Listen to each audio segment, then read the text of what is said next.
Hi friends, good morning. ಇವತ್ತು ಬೆಳಗ್ಗೆ ನನ್ನ ತಂಗಿ ಕೂಡ ಬಂದಿದ್ಲು ಮನೆಗೆ. ಅವಳು ಹಾಯ್ ಮಾಡ್ತಿದ್ದಾಳೆ. ಸೊ ಇವತ್ತು ನಾರ್ಮಲಾಗಿ ನಾನು ಆ್ಯಸ್ ಯೂಶುವಲ್ ನನ್ನ ಕೆಲಸ ಏನಿರುತ್ತೆ ಆ ಕೆಲಸ ಮುಗಿಸಿ ಮಧ್ಯಾಹ್ನ ಅಂದರೆ ಜಾಸ್ತಿ ವೀಡಿಯೋಸ್ ಕ್ಯಾಪ್ಚರ್ ಮಾಡೋಕ್ಕಾಗಿಲ್ಲ. ಮಧ್ಯಾಹ್ನ ಅಮ್ಮನ ಮನೇಲೆ ಊಟ ತಿಂದು ಅಲ್ಲೇ ಊಟ ತಿಂದು ಸೊ ನಂದು ಮತ್ತು ಮೊನ್ನದು ಬಟ್ಟೆ ಎಲ್ಲ ಅಮ್ಮನ ಮನೇಲಿ ಇತ್ತು. ಅವೆಲ್ಲ ಒಗ್ದು ಇಟ್ಟಿದ್ರಲ್ಲ, ಸೊ ಹಂಗಾಗಿ ಅಮ್ಮ ಬ್ಯಾಗ್ ಹಾಕಿ ಕೊಟ್ಟು ತೊಗೊಂಡೋಗಿ ಎಲ್ಲ ಬೀರು ನೀಟಾಗಿ ಜೋಡಿಸ್ಕೊಂಡ್ಬಿಟ್ಟು ಅದೆಲ್ಲ ತಂದು ಜೋಡಿಸಿ ಸೊ ಸಂಜೆ 6 ಗಂಟೆ ಆಗಿ ಕಸ ಎಲ್ಲ ಗುಡಿಸಿ ಬಾಗಿಲಿಗೆಲ್ಲ ನೀರು ಹಾಕಿ ಸೊ ದೀಪ ಹಚ್ಚೋಣ ಅಂತ ದೀಪ ಹಚ್ತಾ ಇದ್ದೀನಿ. ನಾನು ಕೂಡ ಪೂಜೆ ಮಾಡಿ ಸೊ ನಾನು ಕೂಡ ಇವಾಗ ದೀಪ ಹಚ್ಚಿ ಮುಗೀತು. ಸೊ ಇನ್ನೇನು ಅತ್ತೆ ಮಾವ ಎಲ್ಲ ಬರ್ತಾರೆ, ಹಾಲು ಕೊಡ್ತಾರೆ. ಹಾಲು ಕರೆದಾದ್ಮೇಲೆ ನಾನೇನು ಹಾಲೆಲ್ಲ ಕರೆಯಲ್ಲ. ಸೊ ಅವರಿಲ್ಲ, ನನಗೂ ಕರೆ ಕೂಡ ಬರುತ್ತೆ. ಅವರಿಲ್ಲ ಅಂತಂದಾಗ ಎಲ್ಲರೂ ಆಚೆ ಗೀಚೆ ಅವರು ಬೆಂಗಳೂರು ಎಲ್ಲರೂ ಹೋದಾಗ ನಾನು ಕರ್ಕೋತೀನಿ.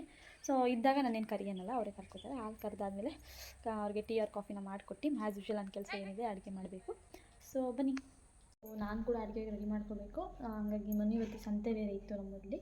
ಸೊ ಹಂಗಾಗಿ ಸ್ವಲ್ಪ ಕೊತ್ತಂಬರಿ ಸೊಪ್ಪು ತರಕಾರಿ ಎಲ್ಲ ತೊಗೊಬಂದಿದ್ರು. ಸೊ ಕೊತ್ತಂಬರಿ ಹಂಗೆ ಮಾಡಿದ್ರೆ ಎಲ್ಲ ಕುಳ್ತಂಗೆ ಆಗ್ಬಿಡುತ್ತೆ, ಸ್ವಲ್ಪ ಬಿಡಿಸೋಣ ಅಂದ್ಬಿಟ್ಟು ಸೊ ಬಿಡಿಸ್ತಾ. ಸೊ ನಾನು ಕೂಡ ಅಡುಗೆಗೆ ರೆಡಿ ಮಾಡ್ಕೊತಿದ್ದೆ. ಅಡುಗೆಗೆ ಬಂದು ನುಗ್ಗೆಕಾಯಿ ಬೇಳೆ ಸಾಂಬಾರು ಮಾಡೋಣ ಅಂತ ಎಲ್ಲ ಹೆಚ್ಕೊಂಡು ರೆಡಿ ಮಾಡ್ಕೊತಾ.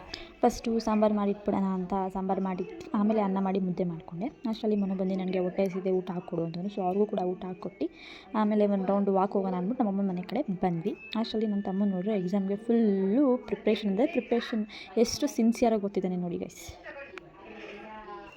ಹಾಲು ಕುಡಿದು ನಾನು ಡೇನ ಎಂಡ್ ಮಾಡಿದೆ. ಓಕೆ ಬಾಯ್, ನೆಕ್ಸ್ಟ್ ವೀಡಿಯೋದಲ್ಲಿ ಸಿಗೋಣ.